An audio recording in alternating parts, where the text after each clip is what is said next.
Fala galera do nosso canal, olha só quem eu trouxe aqui hoje para bater um papo com a gente. Obrigado, Doctor. Obrigado por você, aceitar estar aqui. Acabamos de fazer um treinão de costas. Treinão. O Muzi mandou muito bem. Treino que vai estar lá no novo projeto dele. Sim. Fala um pouquinho do projeto. A gente está fazendo uma... Na verdade, a gente está fazendo uma sequência que a gente percebeu, Pacho, que as pessoas elas têm curiosidade por aquilo que nós fazemos, né? Elas querem ter conhecimento para elas decidirem o que elas vão fazer. Eu acho que isso é super justo, né? Eu acho que é uma das coisas que faz a gente gostar de musculação, a possibilidade de você selecionar as coisas, se adaptar, ver o que está encaixando melhor para você naquele momento, porque assim, eu imagino que você como treinador, durante a sua vida, você teve diversos casos, aliás, como hoje, e que isso não seja uma exceção, que isso na verdade é a regra. Por exemplo, eu cheguei hoje para treinar e eu tive um treino muito pesado de membro inferior ontem, então toda a minha lombar, ela tá, o pessoal fala, né, fala errado, fala, tive uma contratura. Não é contratura, tá pessoal? Contratura é quando o músculo lesiona e cicatriza mais curto. Ela está em espasmo, então minha lombar está assim, ó. O que acontece? Funciona como se fosse um fator limitante. Então o treino de hoje que o Pacho fez para mim, ele foi justamente para preservar minha lombar e ativar a outra musculatura, até porque isso, do ponto de vista terapêutico, faz sentido. Se você ativa a musculatura, que é acessória, que é anexa, você tem uma melhora do quadro dessa musculatura que está em espasmo.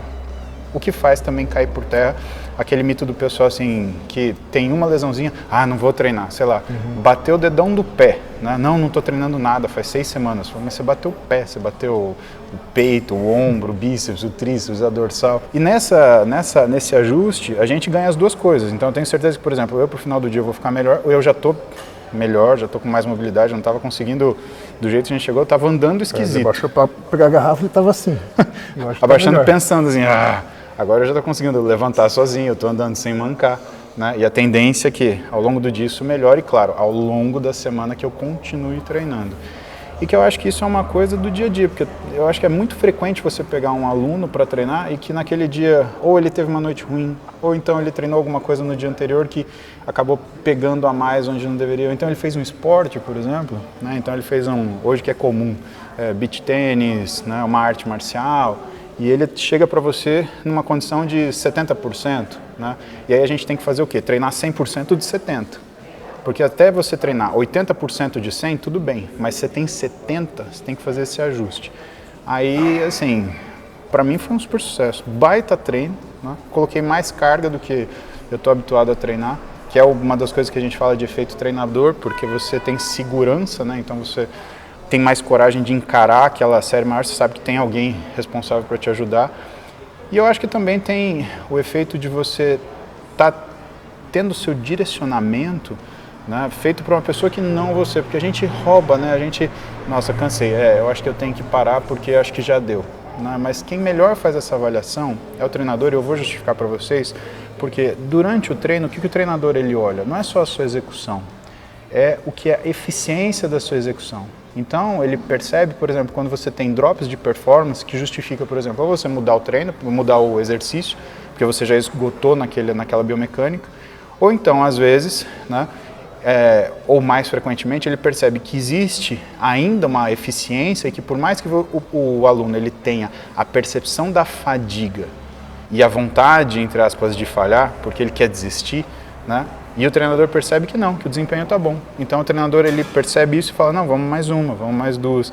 E a gente estava até brincando no treino, né? Quando você está lá no meio da série, você fala, vai, cabe mais duas, aí você faz. Não, cabe mais uma. Olha só, tem mais uma aí. E aí o treinador queria que ele fizesse mais 5, 6 repetições, e ele consegue indo negociando com essa nossa percepção. E que em outras situações, quando o pessoal vira pra gente e fala, mais 11, né? Você fala, não, 11 não dá, né, amigo? Não dá, mas se a gente for aos pouquinhos, sai mais alguma. Sai. Galera, então, Muzi, aqui a gente fala de treino, passo dicas de treino, planilhas, divisão, né, estratégias pra galera. Então, uma galera tá aqui no canal, né, melhorando a sua performance em treino, e é comum que em algum momento vai ter aquela dorzinha, aquele incômodo.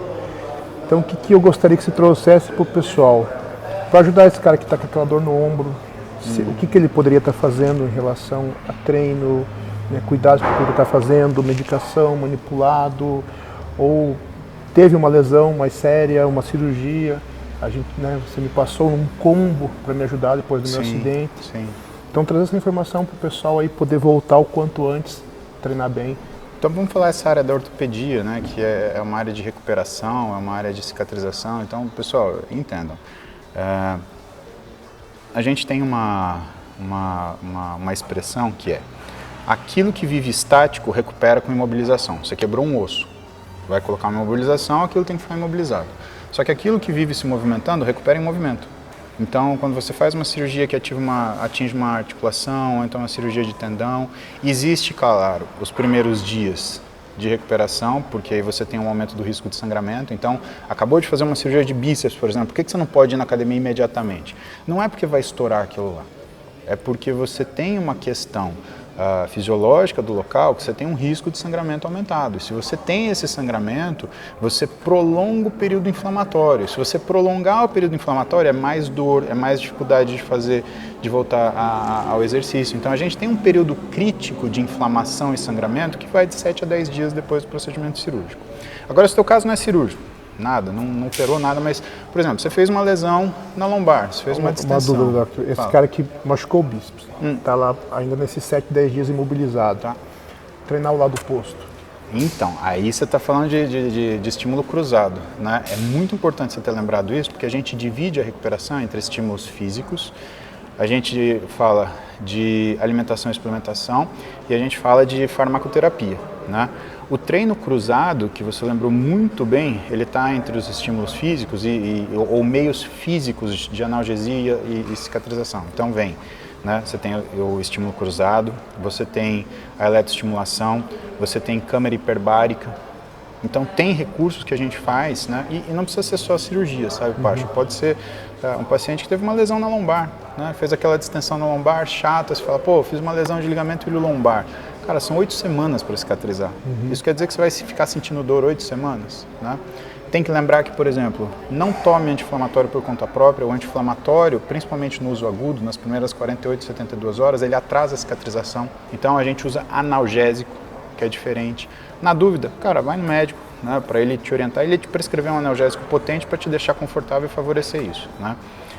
Depois que você tem essa fase aguda da lesão, né, então o que você vai fazer? Você vai esperar 2 dias para baixar a inflamação e aí já começa meios físicos.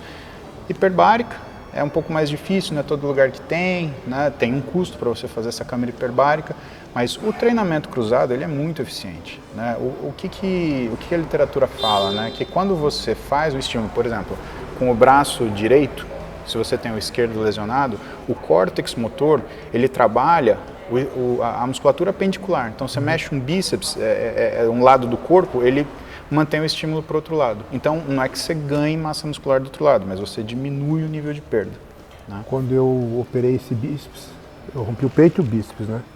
Aí assim que eu pude, eu ia, sentava lá na máquina. Melhor coisa que você fez. Era absurdo a evolução de um dia para o outro, assim, questão de inchaço, de dor, aquela coisa de você estar meio mole em casa. Pô, você parecia mais vivo, o fato de estar se mexendo. E também aquela coisa da dor e do inchaço era absurda melhor. Sim, a outra coisa que você poderia ter feito é a eletroestimulação do local lesionado. Então, existem diferenças de frequências de ondas, né? As ondas mais utilizadas, né? Quando você quer uma recuperação, 7 Hz, 10 Hz, né? São ondas 30 Hz, são ondas de uma baixa frequência que vai favorecer o recrutamento muscular. Então, sessões, por exemplo, de 20 minutos de eletroestimulação no lado lesado, primeiro, eles vão te causar uma analgesia que pode durar até 24 horas. E segundo, eles vão manter o trofismo no músculo. Então, o dia que vocês puderem fazer uma sessão de eletroestimulação, e aí você pode fazer com treinadores, profissionais de educação física que trabalham com eletroestimulação, ou você pode fazer num consultório, numa clínica de fisioterapia, porque eles usam isso do ponto de vista terapêutico, né? Mas existe essa migração, que foi uma das coisas que eu fiz quando eu tive a lesão da cervical. Eu migrei da eletroestimulação fisioterapêutica, porque eu tive uma lesão neurológica. Aí era o que eu estava te contando, eu tinha 53 centímetros de braço de um lado e 42 do outro. Você não imagina que é o pânico de você olhar no espelho e falar, cara, eu sou o Nemo, né, procurando o Nemo, tem uma nadadeira grande e uma pequena. Quando você faz a eletroestimulação, você tem, você tem o pump imediato. Então isso também ajuda. E outra, quando você tem essa função muscular, você tem a drenagem de líquido inflamatório, você tem a drenagem, por exemplo, de hematoma, se você fez uma lesão e você sangrou. Né? Lembrando que hematoma não é o roxo que você vê na pele, né? O nome daquele roxo da pele é equimose. O hematoma é coleção de sangue em tecidos profundos. Muitas vezes você tem o hematoma e não tem a equimose. Né? Por quê? Porque ainda não... ou não deu tempo desse sangue ele espalhar pelo membro e aparecer debaixo da pele, ou então não sangrou o suficiente para que isso aparecesse. Né? E aí a gente encerra meios físicos e aí a gente vai para alimentação e suplementação. Então uma dieta hiperproteica ela tem uma tendência de ajudar o que é a fase de cicatrização. Não faça dietas hipocalóricas em situações de lesão, em pós-cirúrgico, porque isso aumenta o risco de infecção, isso faz demorar o que é a recuperação. E tem duas situações muito importantes, né, que estão relacionadas ao que é só controle da alimentação. Né? Primeiro, quando você tem uma lesão, a resposta dolorosa no seu cérebro, ela faz você aumentar a necessidade de comida como uma forma de recompensa para amenizar o desconforto da dor. Que legal. Então a gente sempre aumenta a fome. E aí o que a galera faz, que é a segunda coisa? Fala assim, já que eu tô parado eu vou diminuir a comida. Exato. Não faça isso, você vai perder muito tecido. Se você tem uma lesão, a tua inflamação já está lá em cima. E o músculo não tolera inflamação. Né? Os mediadores de inflamação, TNF-alfa, NF-kappa-beta, eles são extremamente nocivos para o músculo. Então se você tira a alimentação, você ainda favorece com que isso aconteça com maior eficiência, né? Então você está aumentando a eficiência dos processos de degradação muscular, que absolutamente é interessante. Aí vem a parte de farmacoterapia. Na parte de farmacoterapia você tem fitoterápicos, que eles são moduladores de TNF-alfa. Então, curcumina, Meconium albicans, boswellia, né? Cara, a gente precisava trazer o Kaminscão aqui, porque ele sabe tudo isso de cor. Mas caratomentosa, cistos quadrangulares, que vão fazer essa mediação de TNF-alfa para você baixar essa resposta inflamatória e favorecer o que é a cicatrização. Fora isso, a gente usa algumas medicações que aumentam o que é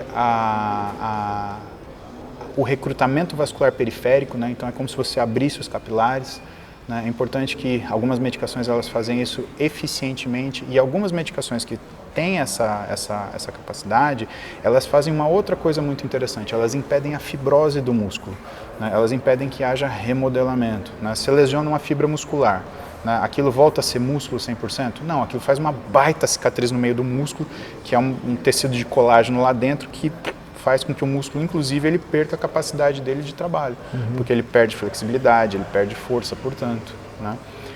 E é o que a gente concentra no tempo de cicatrização de partes moles, que geralmente são 8 semanas. Então a gente faz essa terapia 8 semanas, meios físicos a gente mantém até um pouco depois dessas 8 semanas, até que você recobre o que é o seu condicionamento prévio. Né? E o que mais a gente monitora é o bem-estar do paciente. E você, na academia, o que você monitora, Pacho? Você monitora o desempenho. O treino, o estímulo cruzado do treino unilateral, ele é interessante porque quando você vir que o paciente ele já está fazendo unilateral no mesmo desempenho que ele estava pré-lesão, cara, você percebe que aquilo está indo ótimo, aquilo está indo excelente. Então, o caminho está bom. Ah, mas o lado afetado, calma, o lado afetado, hora de cicatrizar, você vai ver que a curva de ganho dele, ela vai muito mais rápido se você já estiver treinando. Agora imagina, você para de treinar. Não vou treinar, eu vou descansar. Beleza. Você vai destreinar, descondicionar. E quando você voltar para fazer o seu treino, na verdade, vai ser um condicionamento para virar um retreino, para você ganhar o que você perdeu de adaptação, para você aí conseguir melhorar o que é esse processo cicatricial de melhor. Por isso que a gente via antigamente, por exemplo, o cara tinha uma lesão de ombro, 6 meses para voltar na academia para conseguir fazer a mesma coisa, né? Porque não, tem que ficar parado, não pode se mexer. Hoje a gente percebe que com medidas delicadas, porque não é que o cara vai fazer uma cirurgia de ombro, por exemplo, e sair treinando, né? Mas que conforme a gente consegue escalonar tudo isso e implementar progressivamente, a gente traz esses 8 meses, 9 meses, né, para 2 meses e meio, 1 mês, né, dependendo do que é o condicionamento da pessoa, se ela está muito condicionada e se ela tem uma disposição maior ou tem uma obrigação maior, né, a gente já vai na segunda semana, já vamos trabalhar, vamos embora. Saiu a inflamação, risco de sangramento, vamos trabalhar e vamos que vamos. Doc, acho que uma coisa que é simples né, é de fácil utilização, todo mundo vai ter acesso. Teve uma lesão. Bolsa de gelo, bolsa de água quente. Quando que eu vou usar essa bolsa de gelo? Quando que eu vou usar essa bolsa de água quente? Muito boa pergunta, né? Então assim, o gelo ele serve para esfriar processos, né? Então só para você lembrar, quero esfriar um processo, né? Eu quero desacelerar um processo. Quando a gente tem uma lesão, Pacho, não é que você tem a lesão e acabou ali. A lesão ela progride. E mais do que a progressão da lesão, quando você tem uma lesão anatômica, se aquele músculo se rompe, né? Além de você ir progredindo esse rompimento, porque aí você vai fazendo movimentos pequenos, é que nem uma corda, né, de sisal. Uma vez que estourou a maioria daqueles fios finos que a compõem, os outros, conforme eles são submetidos à carga, já que essa corda não está íntegra, eles vão rompendo também. Sim. Então a lesão às vezes continua. Então o que a gente faz? O gelo, ele diminui a inflamação. Quando ele faz isso, ele diminui o nível de degradação muscular que é ativado por conta do mecanismo inflamatório e ele protege contra, ele diminui a dor que você sente, tá? Agora, por exemplo, uma coisa que a gente tem feito, né, e que era impensável, antes você falava, pô, treinou gelo. Então, não. Se o teu objetivo, por exemplo, é esportivo, você fez um jogo de futebol, beleza, eu tenho que esfriar isso, banheira de gelo. Agora, você fez musculação, gelo? Não, você impede tudo aquilo que você fez. Então tem alguns estudos que mostram que imersão em água quente por 30 a 40 minutos, né, numa temperatura acima de 36 graus, na casa de 40 graus, você consegue aumentar a resposta à hipertrofia. Por que isso? Que é muito interessante. Porque a água quente ela promove vasodilatação. E quando você treina, você tem uma vasodilatação induzida pelo treinamento que se encerra quando você termina o treinamento. Sim. Então você tem como se fosse uma compensação. Como que a gente sabe isso? A gente sabe isso por quê? Porque quando a gente treina, a nossa pressão arterial sistólica ela aumenta para a gente poder fazer o trabalho. Só que quando você está no descanso, você fica hipotenso, a sua pressão cai. Tanto que a gente usa esse mecanismo para melhorar o prognóstico, até tratar pessoas com hipertensão. Isso é o trabalho de mestrado, por exemplo, do nosso amigo e colega Belmiro de Salles, né? Então, quando você faz a imersão em água quente, você melhora essa vasodilatação, então você promove oxigenação muscular, nutrição muscular. Então, hoje as coisas elas estão mudando um pouco, né? Então, interessa, o que você fez? Eu treinei para hipertrofia, quente. Eu me machuquei, frio. Tive uma lesão, os primeiros 2 dias, pico inflamatório, frio. E depois disso, eu quero fazer remoção de metabólito, eu quero melhorar a vascularização, quente. Então a gente coordena essas duas coisas. A fisioterapia tem muita habilidade, eles fazem isso, né, há décadas, né, e por mais que pareça complexo, assim, né, explicando para o pessoal, né, o raciocínio do fisioterapeuta é esse, né? Quando eu preciso de um anti-inflamatório, um meio físico anti-inflamatório, aí é o frio. Quando eu preciso de alguma coisa que faça remoção de fluido do tecido, que faça remoção de metabólito, que faça vasodilatação periférica, que melhore a perfusão e oxigenação do músculo, aí eu vou usar o quente. E num processo terapêutico você tem essas duas necessidades. Perfeito. Galera, super aula aí pra gente. Então, vídeo aí muito válido para você ver, rever algumas vezes. Então, informações aí de grande utilidade, de graça para vocês. E a gente vai estar sempre aqui, conversando, Pacho, esse irmãozão. Pacho, obrigado por hoje, irmão. Então, valeu. Obrigado, foi uma honra. Galera, a gente se vê. Isso aí.